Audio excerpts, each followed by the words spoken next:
Every day, your money sits in your account doing nothing. But what if it didn't have to? Apple's high yield savings account is built into the device you use every day, quietly growing your money without any extra effort. It's simple, it's seamless, but is it actually the best place for your money in 2024? Let's break it down. Apple's savings account has been getting a lot of buzz the last few years, and it's part of their push into personal finance. But before you jump in, let's look at why it might or might not be the right choice for you. So, what is Apple's high yield savings account, and why has it gotten so popular? Well, Apple's savings account is part of their broader push into consumer finance.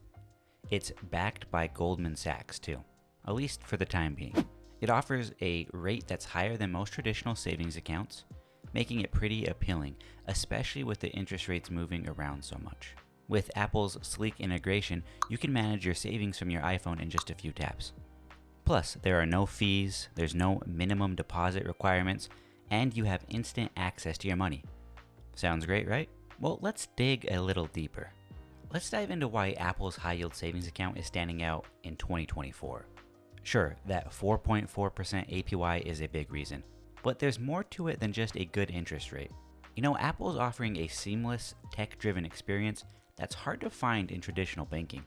First, Apple is all about integration, and that's key here. If you're already in the Apple ecosystem using an iPhone, Apple Watch, Apple Card, Apple Pay, this savings account fits perfectly into your digital life. The Wallet app, where all of this is managed, works incredibly smoothly. It's designed to be intuitive, so managing your money feels easy. Everything's fast, responsive, and right where you need it.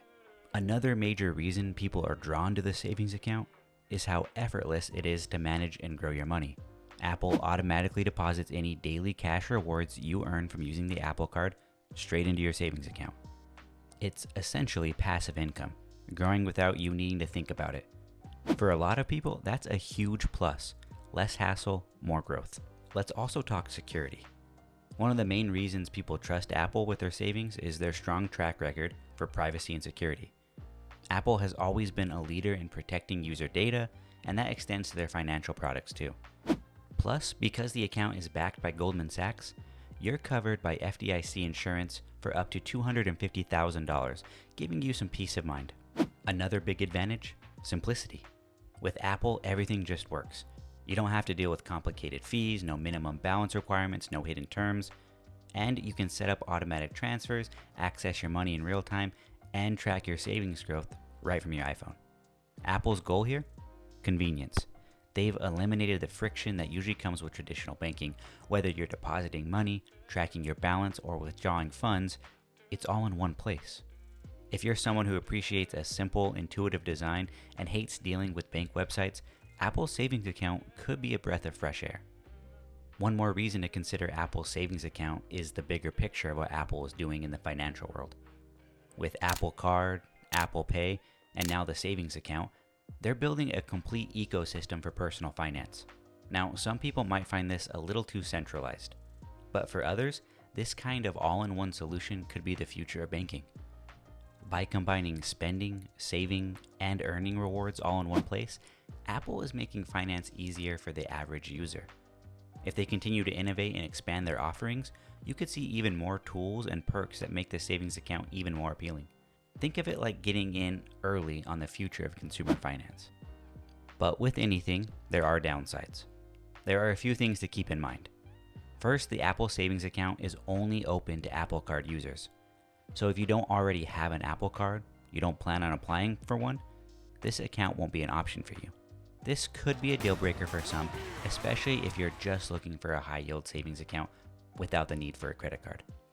Another thing to consider is that needing a credit card to open a savings account can come with its own risks.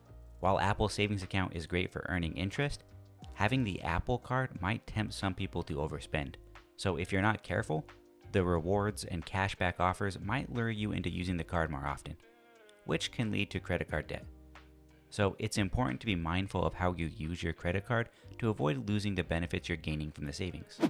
There are also other high yield savings accounts out there that may offer better flexibility, especially if you don't want to tie yourself into Apple's system. So if you're looking for maximum liquidity, high rewards, do your research.